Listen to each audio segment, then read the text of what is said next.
There we go. Okay, awesome. So yeah, my name is Amanda. I work with Joe and Tavis in the varsity weight room at UBC. And within my role, I've been there for, I guess I'm finishing up my 4th year. My first 2 years, I was doing my master's program, the MKIN at UBC, and then got hired on afterwards. So this is the end of my 2nd year working. It's been an awesome experience. I get to work with 6 of our different varsity teams. I work with, and these are all women's teams. I work with soccer, rugby, field hockey, softball, volleyball, and basketball. And as well, I get to work with some of our undergrad and grad assistants who are kind of aspiring, whether it's S&C coaches or coaching or kind of anything within the field. So yeah, that's kind of a short kind of background on me. I am excited to be talking about considerations for coaching female athletes. I think it's something that gets overlooked a ton. And I think that it can be uncomfortable for anyone to talk about, like whether you're a female or not. But I do see a ton of value and importance in bringing awareness to it, understanding of it, and then just kind of working together to create a better environment around it. Obviously, like right now I'm working with university athletes, but I have a lot of experience working with youth as well.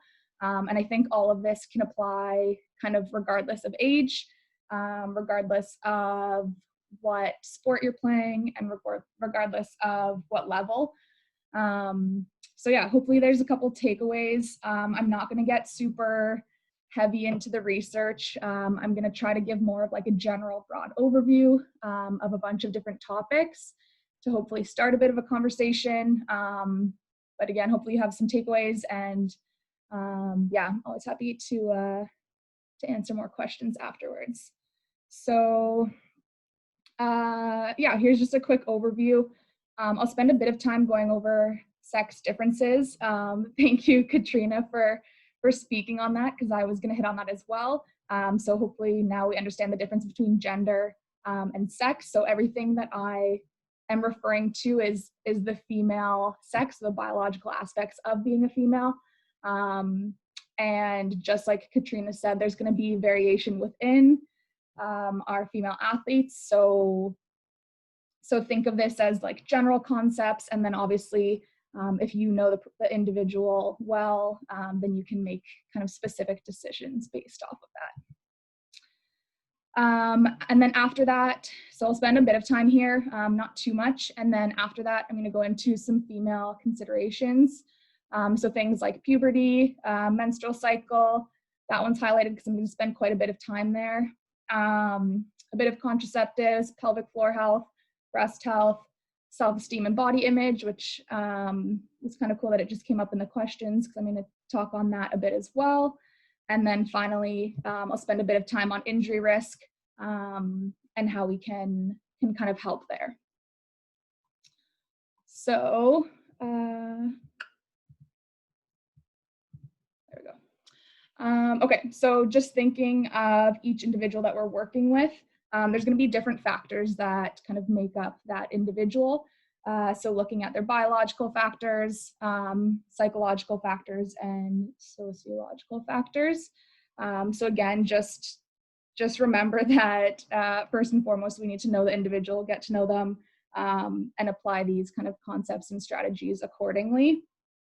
When we look at the actual biological comparisons of males and females, we're going to see some differences, which is no surprise here.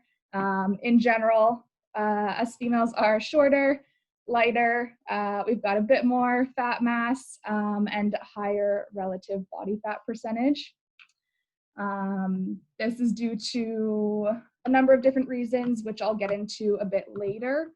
But basically, I just want you to know that these are the general differences in terms of biology. This turns into, or I guess if we look at this from a performance lens, there's actually not too much of a difference. So I picked out some track events, so the 100-meter, 1,500-meter, 10,000-meter, high jump, long jump, and then some swimming races, and just providing kind of world records. These are through 2014, so if they've been broken from since then, I'm sorry, but this is just the data I found. But yeah, so you can see like there's not a ton of difference here. So in and around that 10%. So even though maybe biologically we're shorter, we weigh less, we have more body fat percentage, we're able to keep up pretty well when we look at those track and field and swimming events. However, when we go into looking at more strength comparisons, this is where you start to see a bit more of a difference. Again, I apologize if you're looking at these numbers as an Olympic weight lifter or power lifter. Oh, sorry. Just because I found kind of what I could online. And I also realized that these are different weight categories. So it's comparing a 61 kilo male to a 64 kilo female. They don't have the same weight category. So I just picked kind of two middle ground ones that were fairly similar. So when we look at these differences, it's higher than the running and swimming, more closer to 20%. But if you were to kind of weight match those, that would bump up. So it'd be more of like a 25 to 30% difference. There's definitely a greater difference in upper body versus lower body. So when you look at kind of muscle mass and girths in females versus males, there tends to be a bigger gap between upper body versus lower body. But when you actually weight match these, so these are kind of more absolute measures, when you create those relative measures between males and females, accounting for muscle size, weight, and all of those factors, this actually kind of decreases quite a bit, again, closer to that 10% area. So I guess main thing I just want you to get out of this is that female athletes are very capable of running fast, of swimming fast, of jumping high, and of lifting a ton of weight.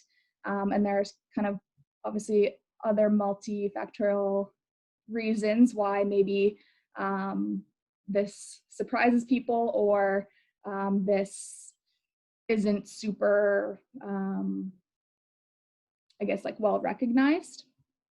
So again, this is more just to set up the rest. I'm not going to talk too much here.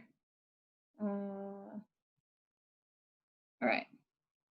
So that was biological comparisons. And here we're looking more at our psychosocial differences.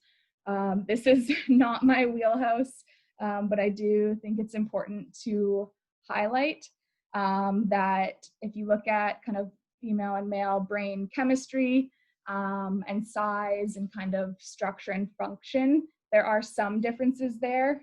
It's not as well researched as some of those biological ones, but there is a bit. And these can definitely come into play just in how we're, I guess, addressing our female athletes, talking to them, creating those motivation aspects that Poonam and Katrina talked about earlier. So yeah, just a general overview here. More concerned about people, befriending each one another, creating relationships, empathy, and connection. And I guess if we kind of further that and look into kind of generalizations around that, there's a general want to put the greater good before themselves. They want to be in an environment that's safe, one that's appealing.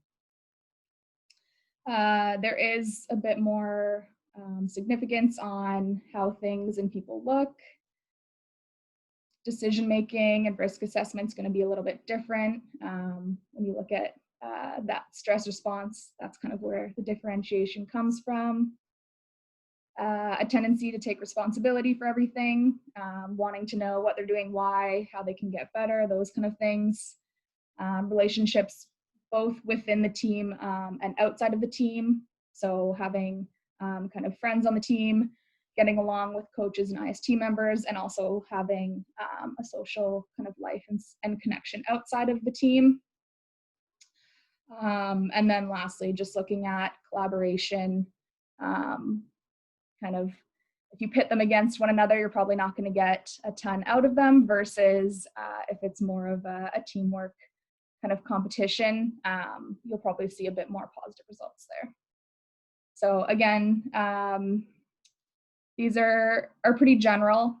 There's variation within individuals, and I more so just wanted to put these in here to know that these still come into play even when we go into these female considerations coming up.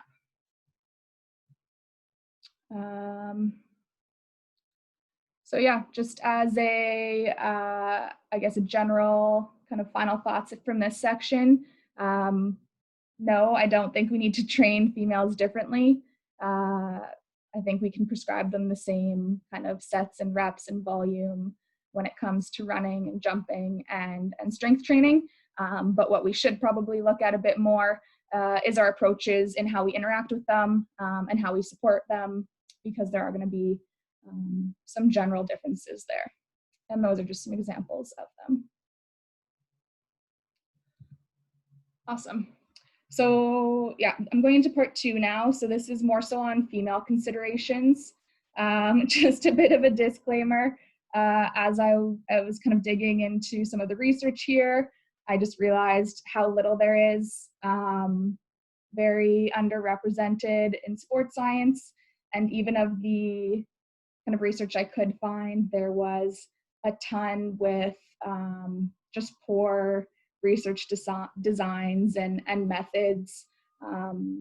So kind of take everything with a grain of salt. I did my best to synthesize it, but hopefully there's more coming out soon, and that we can get a better handle on how to kind of control for our different physiology, and so that we can better research it. Starting with puberty, I think this is just important to hit on, because before puberty, there's not going to be a ton of differences between males and females. But once they do hit puberty, which are at different ages, they're usually around 2 years apart, we're going to see a big spike in changes. So for females, that looks like a big increase in estrogen, and for males, that looks like a big increase in testosterone. So this is where you start to see a ton of size and shape and body differences. And this can be a really just tough, I guess, transition for female athletes when they kind of were moving one way and looked one way, and now all of a sudden that's changing. So in terms of looking at puberty, I think it's something we could do a bit better in terms of categorizing like our athletes' ages and where they are along kind of the spectrum, because obviously it doesn't happen overnight, it happens over a couple of years. And just know that some specific topics are going to be different when they're pre-pubertal versus post-pubertal, sorry. And also if you look at like the master's level female athletes, when they go through menopause, that's going to create a bunch of changes as well.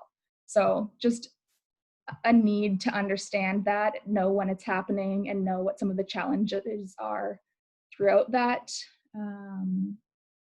I guess, transition. And if I just relate this back to those strength differences, if you think about testosterone, that's obviously huge when it comes to muscle building. They have up to, I think it's 10 to 20 times the amount that females do. So it's a lot easier for them to put on mass, to put on size, and to put on strength, whereas for females, you don't see that as much. I think that's mostly what I wanted to hit on there. I could stay on here for a while. If you think about like early versus late developers, that kind of takes us down a different rabbit hole, so we won't go there. But kind of main takeaways is just the differences between sexes when they are hitting puberty and how that affects changes in relationship to not only performance, but just kind of their lives in general. All right, now we're going into the good stuff. So we are going to be talking about menstrual cycle. I've heard it, someone use the phrase before, breaking the bloody barrier, which I quite liked. So here we are.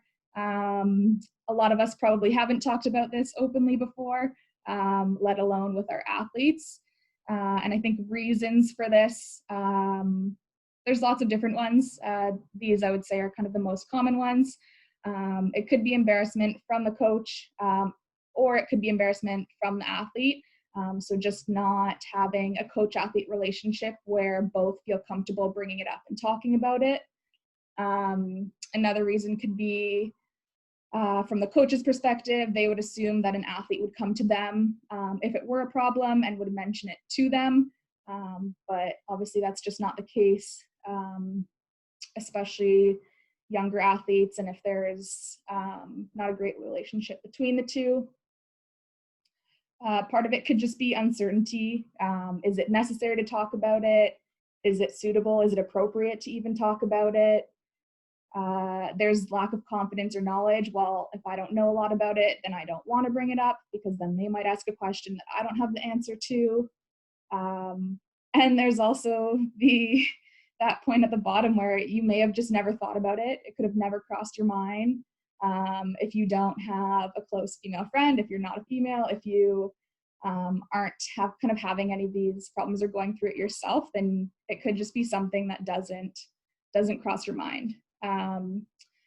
So those are all obviously totally fine and understandable. And this is something new for me as well. I was a high-level athlete growing up, and I'm now a coach, and I'm just now kind of starting to look into this and talk about it a bit more. So I'm definitely guilty of these, but after doing some research, I think it is something that's important for us to spend a bit more time on and to get to know a bit more.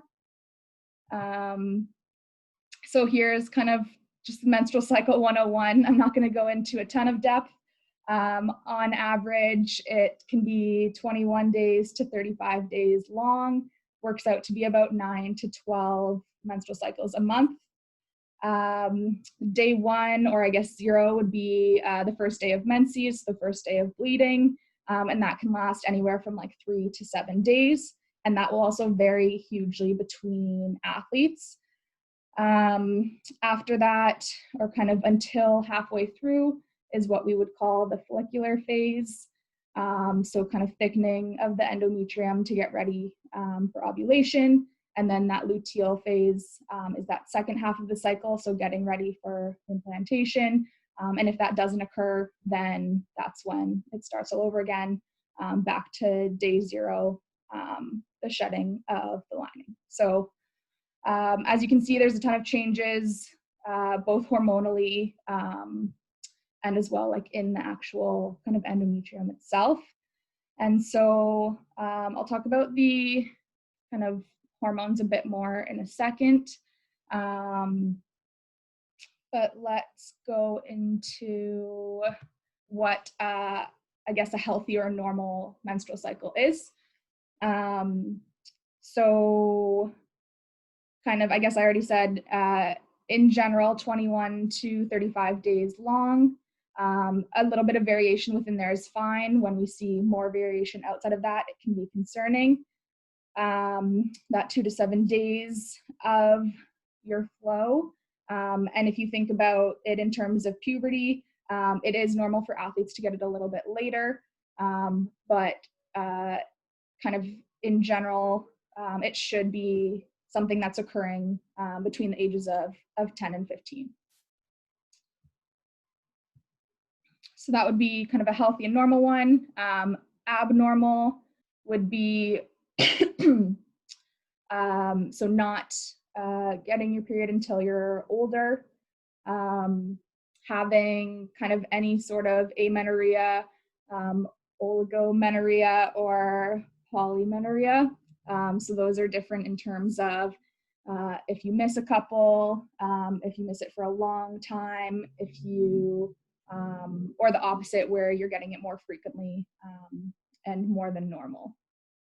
So I think in terms of, like, if you're looking at this from a coach's perspective, obviously this is more of a medical kind of like field. So this isn't me being like, you need to talk to them about this specifically, but it's knowing and understanding that there is such thing as kind of healthy and unhealthy, and we can help flag that for the athletes and help refer out to other medical professionals. And I know, like for myself, I never had anyone really talk about this. I mean, there's the little extent of it that happens in school and your PE and health classes, but outside of that, I just never really had anyone who talked about it. And again, I think the importance here more so lies in the fact that a regular menstrual cycle is a sign of overall health, and it's an easy and objective way to see and to know if something is maybe going off or is wrong there. There could be a number of reasons why you don't have a regular menstrual cycle: overtraining, disordered eating, low energy availability. Those kind of lead to like your RED-S, your relative energy deficiency in sport. I think Nicole will be talking a bit more about that. But anyway, it can be a lot of different things that are going on. It's a sign kind of from your body telling you, all right, something's not quite right here. Let's look at this. And just some of the consequences over there on the right. This is not an extensive list, but just some of them can impair your bone health, infertility, and mood, so anxiety and mood swings. So again, I think kind of everyone should know the bare minimum and the basics, and we should be comfortable talking about it because it is a health concern, and it is something that we can flag early and try to help our athletes out. All right, so PMS, or premenstrual syndrome. These are symptoms that occur usually before and sometimes during your menstrual cycle. It's not uncommon for women to experience these. They can be consistent throughout cycle to cycle. They can be all over the place. They can be different from one person to the other. Again, there's not an exhaustive list down there, but it's not uncommon for females to have kind of a number of those. And obviously, if you think about those, like if you're trying to perform and you have constant lower abdominal pain, your back is hurting, you have a headache, you're fatigued, you haven't slept well, like those are all going to have effects on how you're able to perform and how you feel. And this is something that we should, one, be able to kind of talk about openly, and two, pay a bit more attention to, so that we can understand our bodies a bit more, how we respond to our menstrual cycle, and what we can do about helping with some of those things. Yeah, I think some other cool stats I didn't put down there was just that when female athletes were questioned about their menstrual cycle, it was around the same as, I think it was a little bit lower, 75% said they experienced symptoms. About 75% as well said that they thought it had an impact or interference with their performance.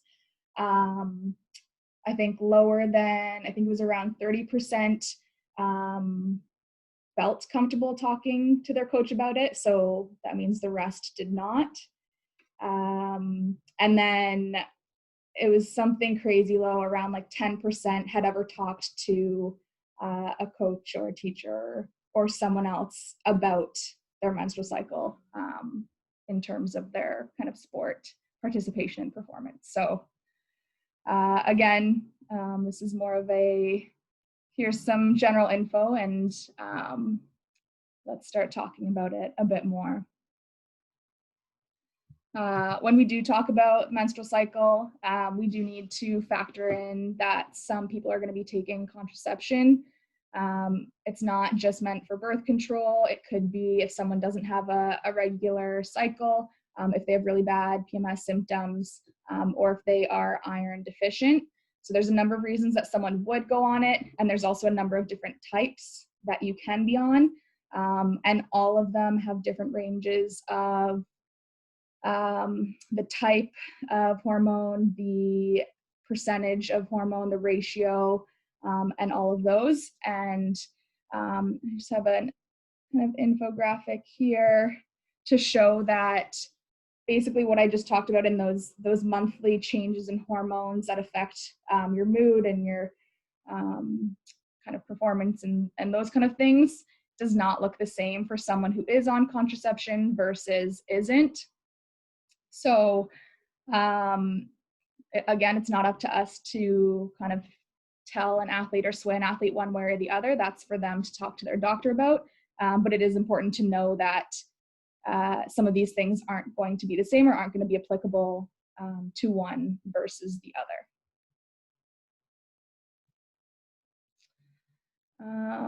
All right, so just to kind of wrap up that part, when we talk about coaching strategies around the menstrual cycle, I think the biggest thing is just to be open, to listen to your athletes, and actually kind of be honest and care. It's not me coming up to the coach and saying, "Hey coach, I'm not feeling so great today. I just started my cycle," and then him saying, "Okay, that's fine. You can go sit out," or her.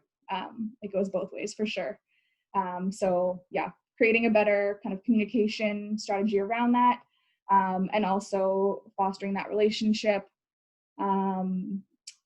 around emotions, how those might change, if you have any performance concerns, and how we can maybe address those. And this kind of pyramid was from a great paper I read just around coaching female athletes, and this was kind of their approach to it, was start here at the bottom. That's kind of where you enter, where you can begin. And then if you have the time and resources and kind of buy-in and the want from the athletes to further that, then you can kind of work up the pyramid in terms of tracking and individualizing training and nutrition and that. Okay, so I'll spend a little bit of time here, just a bit about pelvic floor health.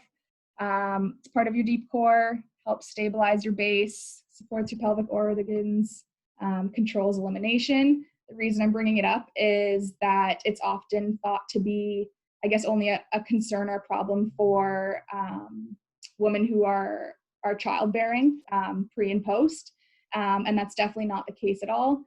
So kind of my note there is that females participating in repetitive, high impact sports are actually at the highest risk for incontinence.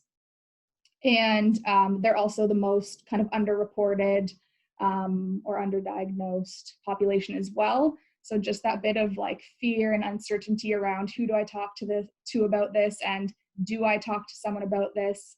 But it's definitely something that can come in the way of performance and kind of confidence and all those kind of things. So when we are kind of talking about that pelvic floor dysfunction or that incontinence, so the inability to control, then these are kind of the different factors that go into it. Again, I think the main reason I put this one out was it's not just an issue for and around pregnant women. If you've had an injury, if you play a high impact sport, if you're between the ages of, if you're below 20 or over 40, your risk increases, and all of these kind of things go into it. So just being aware of those, and again, creating that open platform to talk about these problems. Same goes for breast health. Again, I actually do not know a ton about this area. I put it in here because I think it's important to talk about, but I didn't have a ton of time to go deep into the research or see kind of what's going on here. But in general, it's not uncommon for female athletes to have any breast pain or discomfort, whether or not it's during exercise or not. Kind of the importance of bringing this up is it can be a barrier if someone's wearing a specific type of uniform, or if they have, I don't know, people around that they're maybe self-conscious about, if they are just not comfortable in their body. This can be a barrier to exercising. There's a chance that it can decrease your performance, whether that's discomfort or restriction or something else going on there. And then there are some possibilities of long-term health concerns if you're kind of not looking at that and addressing it appropriately. So there's definitely an importance here of most females wear a sports bra. They're not all made the same. It's just like our running shoes. Like, I wouldn't wear a running shoes on a grass pitch to go play soccer for obvious reasons. And kind of the same can be said about a sports bra. Depends on your size, your shape, what activity you're doing, but it plays into how comfortable you are and kind of some side effects that may occur around that.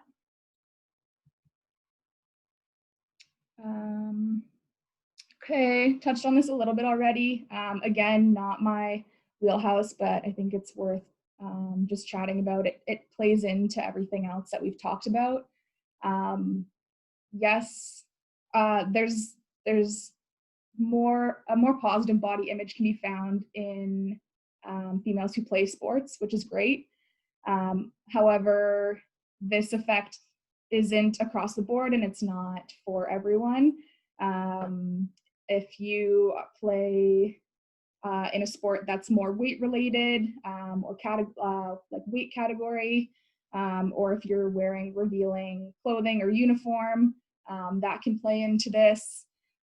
Also, if anyone has linked kind of your body image, the size you are, the shape you are, your body composition to your performance, then this can become a problem in terms of the athlete's self-esteem, of how kind of capable or able they are to perform their sport around this. So yeah, again, just the idea that let's be a bit more mindful when talking about body image around our female athletes. You don't know how they're going to perceive a comment that you say to them, and often it can be taken in a negative or in a what's the word I'm looking for? Almost like a knock on their self-worth versus kind of an objective observation based off of their size. So yes, these like size and shape and that all plays into sport performance, but so do a lot of other things. So when we talk about it, let's create positive attitudes and beliefs around it. Let's give them kind of the education and resources they need to, I guess, just be healthy all around. And yeah, again, let's just be mindful with the language and the comments that we use around someone's body image, specifically when it's relating to sports and to performance. Okay. I think I'm a little bit over time. This is the last topic I'll hit on. And then Amanda, I think you're okay. It's 2:36 now, so try to wrap up, but we'll do a couple minutes of questions and then we'll just kind of move on from there. Okay, yeah, this one shouldn't take too long. Not as much kind of science and background info behind it. In general, if you look at and compare males and females, your female athletes are going to be more likely to sustain injuries, specifically in these following areas. So I'm sure we've all kind of heard of and have talked about ACL ruptures. Those can be anywhere from 2 to 6 times higher in females than in males. Obviously, that's specifically more so in like your jumping and pivoting sports, but nevertheless, like that's kind of where the range sits. Stress fractures also tend to be higher, 2 to 4 times higher than males. Patellofemoral pain is reported more, shoulder, both subluxation and dislocations, ankle sprains, and concussions. I'm not going to go too much into like why these occur specifically more in females than in males. More so, I want us to be aware that this is the case, and there's things that we can do to help avoid it. There's things that we can't do. We can't change someone's intrinsic factors. That's player related. It's non-modifiable. But when we look at our extrinsic factors, we can adjust the environment and we can modify them to give these athletes a better chance at staying healthy and staying on the pitch or track or whatever it is. So again, general like research findings is if we're implementing training programs with our female athletes and we're implementing them 2 to 3 times a week and long term, then we can really change those numbers and those impacts of injuries. It's not just any program, obviously. It's ones that are focusing on muscle strengthening. It's ones that are focusing on our landing and our deceleration patterns, including neuromuscular training and including plyometrics. So again, generally there's more than one way to go about this, but it's not, oh, let's just go do a bunch of stretching and that's going to help, right? So there's a bit of give and take there. But if we can get our female athletes doing this more frequently, more regularly, and across all like ages and levels and whatnot, then we can help lower some of these rates. And I think this next slide is just talking more so about the content matters, but so does the instruction. So if I'm out there barking at them to do some squats, but I'm not telling them how, or looking at their form or technique or fixing it, that's obviously not going to have the same results. So we do need to look at the aspects of the athletes we're working at and need to make sure that it's a good quality program and that it's being implemented properly. And the last 2 kind of points that I put there was just on understanding that it's not, you do a bit of training here and then you leave, you take a break and then you're fine. Just the idea that this is something that needs to be worked on kind of all the time, no matter what. And also, I guess to counter that is, yes, we need to do it consistently and frequently, but there is such thing as too much, and we need to make sure that we are incorporating rest days and educating on the dangers of overtraining to our athletes, so that we avoid injuries from that perspective.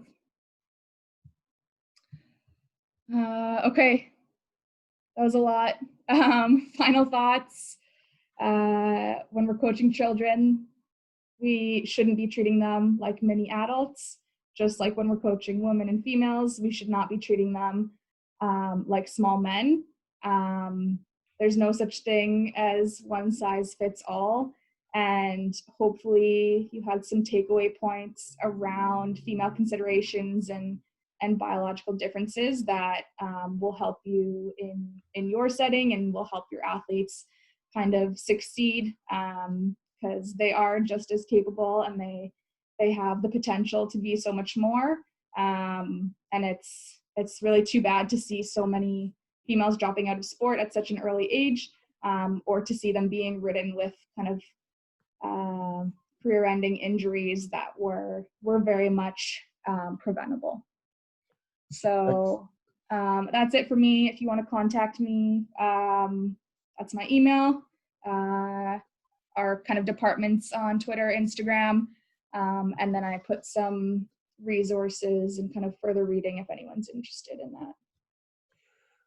Thanks, Amanda. Guys, there's some good stuff in the comment session, just like some good dialogue that you can take a look at. I'll start with the questions. the fact that women are little men comment there is actually quite important for us as male coaches to have these conversations, especially with our female colleagues, because I know it's challenging at times for us to have these conversations with the females that we do coach. So great ending slides there.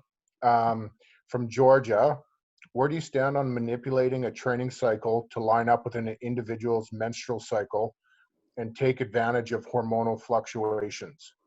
She put an example of planning an overload week to occur during when testosterone is elevated in the cycle and planning to deload a week for the luteal phase.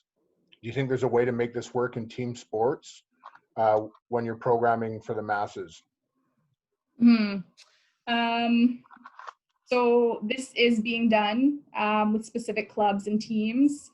I know the U.S. Women's National Soccer team went through this, and they used a specific app, and they all tracked their cycles, and they had individual programs around that.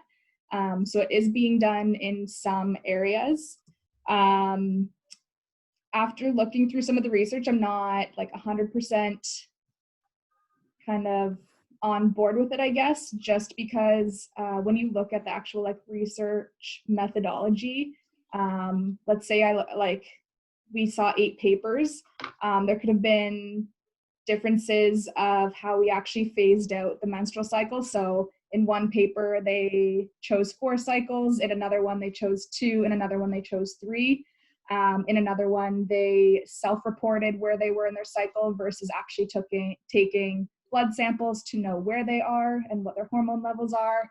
And in others, they didn't account for the differences within kind of athletes taking hormonal contraceptives and the differences within that versus ones that aren't. So I think I hope that we get to a point where that is something that we can do. I don't know that it's there yet, just because there are a ton of gaps in terms of those research kind of applications and implications. Yeah, hopefully that kind of answers it. I can talk to you more about that offline if you want, because it's definitely something I'm interested in. And if it was easy, I think I would have already done it, but there's definitely some challenges around it. Thanks, Amanda. Like I said, there's some great dialogue in the chat box if you guys want to take a look at it. I'm going to move forward here in a second on to Nicole, and I think when we're done, maybe we'll just open up these questions and comments to all of our presenters, just to keep it clean. And I think because there's so much overlap between them that it's worthy of holding off till then. So thanks for those of you contributing to the chat, and please keep it up. Amanda, if you want to stop recording.